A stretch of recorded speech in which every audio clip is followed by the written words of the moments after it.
Hello mga ka-rockers! Ayan, maagang biyahe na naman. Papunta kami sa Catanawan, Quezon. Company event show po ito. Ayan, kasama ko ang bilitera namin na si Poliana na sumali sa Backlash It Bulaga. At syempre ang aking driver na si Eggy. Nakakaloka mga mula Antipolo hanggang Catanawan, Quezon. 6 hours po ang binahe namin ng bonggang-bongga. Kaya naman, andito na kami sa aming destinasyon, ang Punta Tierra Blanca Beach Resort. Ayan, bali inspired po ang tsura nito. Ang ganda-ganda in fairness. Ayun, talagang nagsimula na kami ng bongga-bongga. Ang dami-daming tao mga ka-rockers. Naku, gagawin namin masaya ito.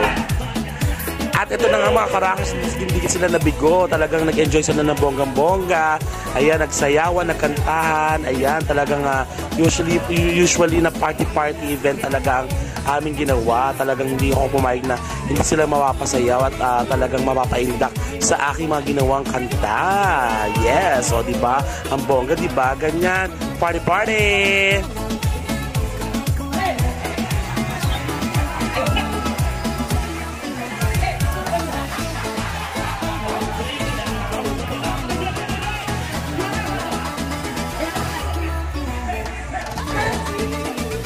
Oh my God, grabe. Ang saya-saya ng show. Grabe, talagang nag-enjoy ng bongga-bongga ang aming client. Kaya naman, grabe, talagang party-party talaga ng bongga-bongga. As in, ang daming gwapo.